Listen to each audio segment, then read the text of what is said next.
Today, I'd like to talk about changes in the Latin Mass. And I'd like to start out by giving you some of my credentials about why I'm qualified to talk about that. By profession, I'm a licensed psychologist, so that doesn't give me any more qualification to talk about the Latin Mass. But I attended the Latin Mass from 1950 to 1970, almost every day. And for 9 years of that time, I sang in a monastic choir every day, the Latin Mass. I sang the ordinary of the Mass and the propers of the Mass. And it was my whole spirituality. So even though I'm not a liturgist, I am somebody who has lived the liturgy, the old Latin liturgy, quite intensely for decades. Now, the way I think of the liturgy is that it is something living. It's something which one generation passes on to the next generation as a living thing.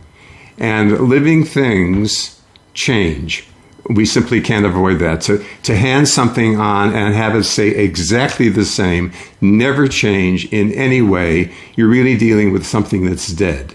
And the liturgy isn't that. So I think we have to expect that during the centuries, right up until now, the liturgy is something which, in a proper way, can change and should change.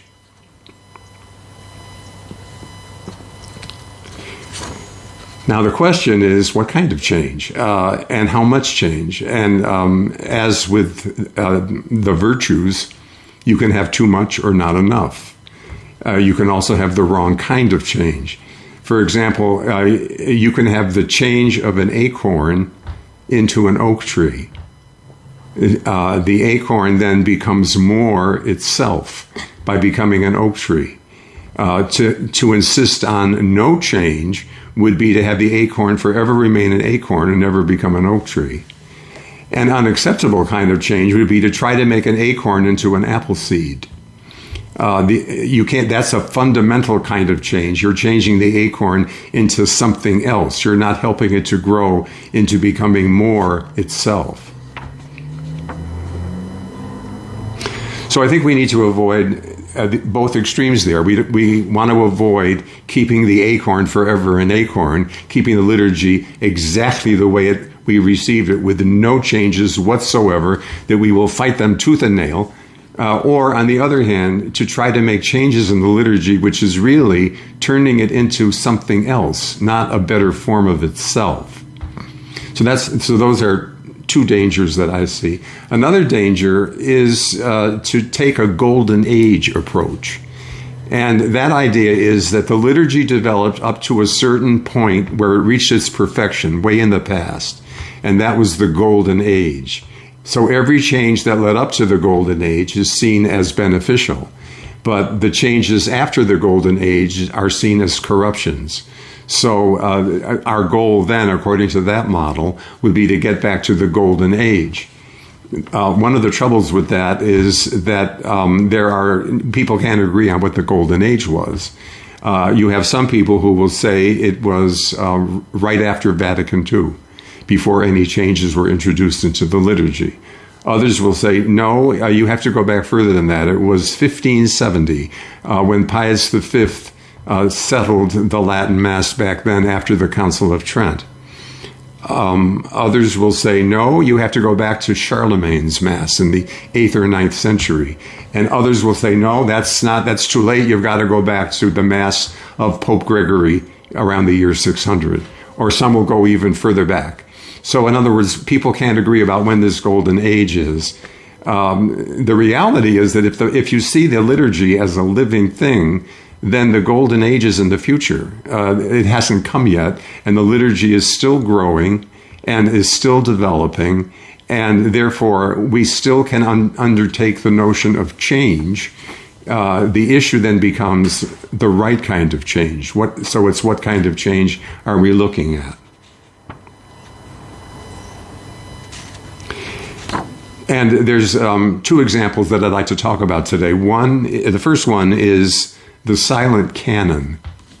Up until probably the year 800, my years may be a little bit off here, but roughly 800, The Roman canon of the Mass was chanted aloud solemnly by the celebrant from beginning to end. And then at that, so you have 7 or 8 centuries of that tradition. That was the way it was done. The congregation heard it chanted aloud. Then at that time, around the year 800, give or take, the priest began to say the canon in a whisper, quietly.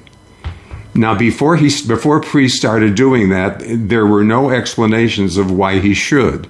Nobody was saying, yes, we say the canon in a chanted form now, but it would be better if we said it silently, and this is why, so let's do it. That thinking didn't go on. It was simply done.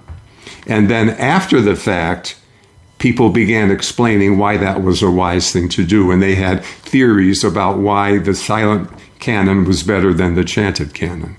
But that was after the silent canon was already in place. My understanding of the history of that change is that you had overly rambunctious choirs that would sing the Sanctus with elaborate melodies and elaborate neumes, and the celebrant would be left waiting until they were through singing the Sanctus before he could start chanting the Eucharistic prayer. So celebrants began to simply say the prayer in a whisper while the Sanctus was still going on by the exuberant choir. And that's how the silent canon came about.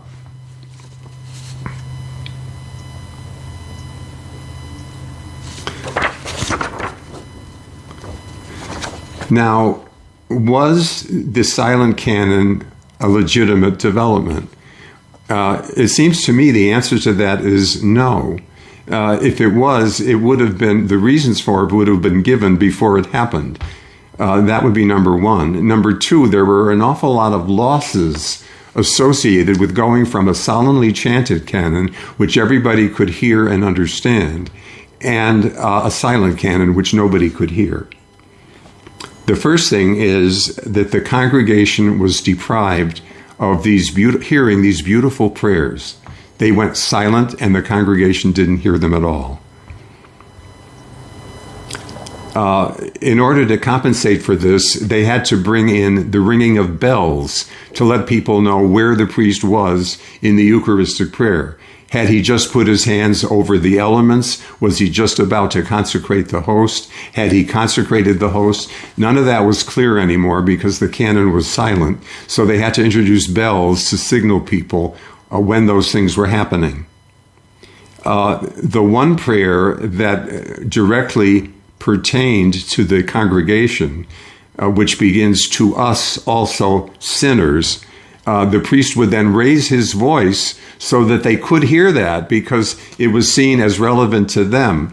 But the logic of his raising his voice, to my mind, should have been extended to the entire canon because the whole thing applies in one way or another to the congregation. And then the conclusion of the canon had to retain the chanting so that the people would know when to chant Amen. And so that's what happens. The Eucharistic prayer, the canon, is silent. And then at the very end of it, the priest raises his voice and says, "Per omnia saecula saeculorum." He says the last words of the canon so that the people can say Amen or sing Amen. So those things all would be unnecessary. And if a more acceptable way of doing things was done, which is simply let them hear the Eucharistic prayer in the first place. Let them hear the Roman canon chanted solemnly.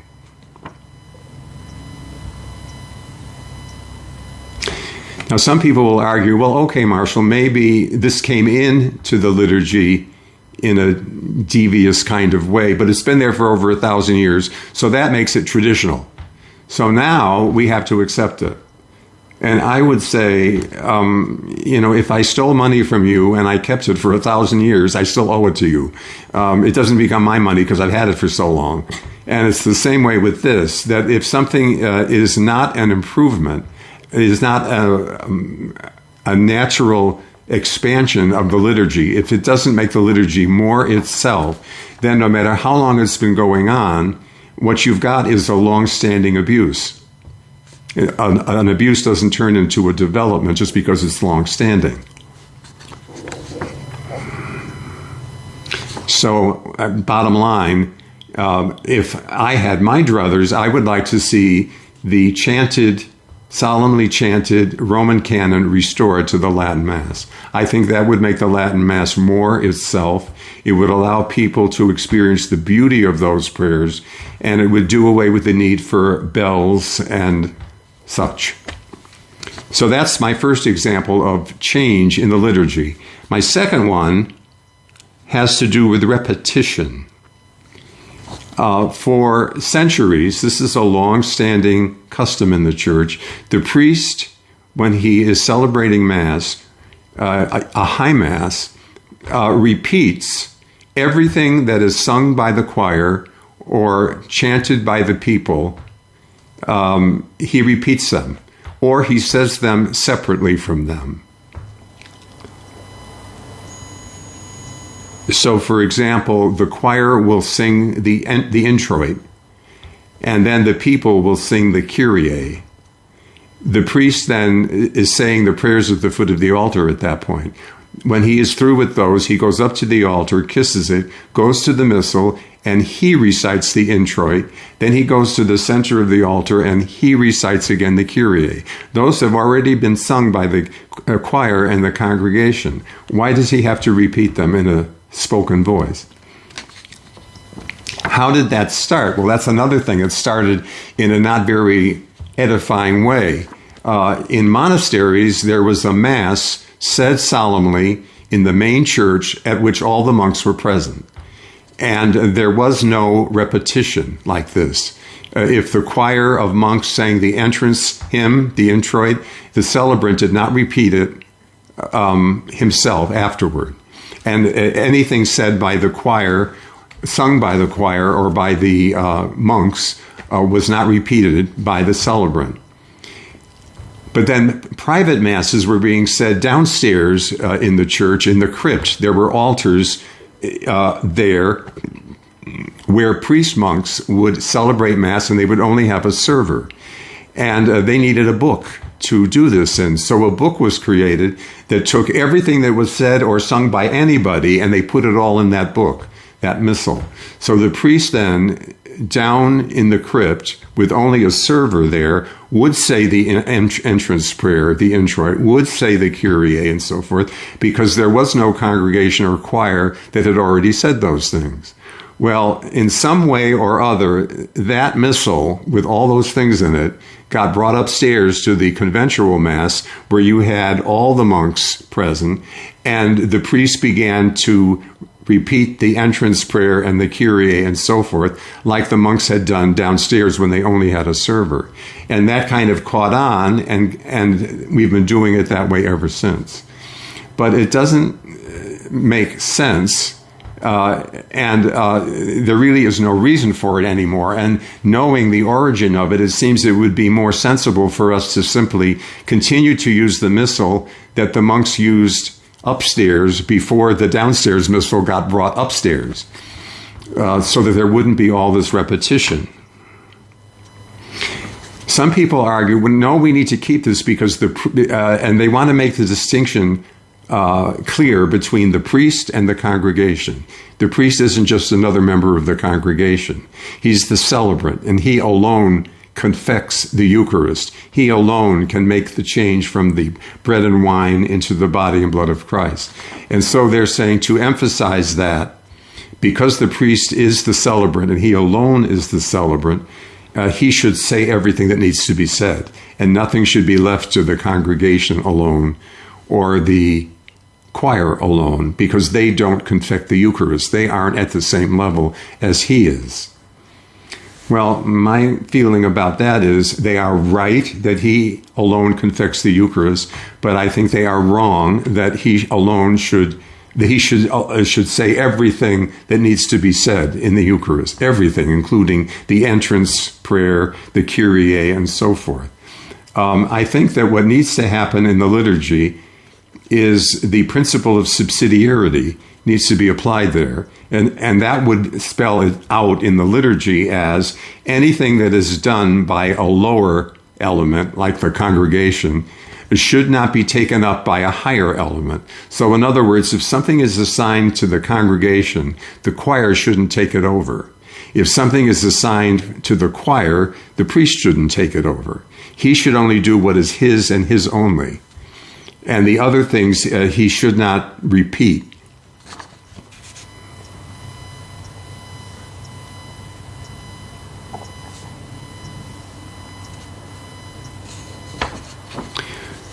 So those are two examples of where a change, in my mind, was not for the good, and therefore should be reversed. In other words, I'm like a very conservative Latin Mass person back in the 8th century saying, what? You're changing my solemnly chanted canon to a silent canon? This is unheard of. For 8 centuries, we have done it this way. This is what we have received from our fathers. Why are you changing that? Just because the Schola is too rambunctious in singing the Sanctus? Tell them to quit doing that. That's where I am, except I'm doing that now in the 20th century. And it's the same thing with having the priest repeat everything that the congregation has already sung or that the choir has already sung. You know, why is he doing that? This isn't necessary and so forth. So I guess what I'm saying is that if we are going to be critical of changes that people are proposing now, we need to take a look at changes that have come in centuries ago, because both can be harmful to the liturgy and both can be beneficial. You have to look and see which is which.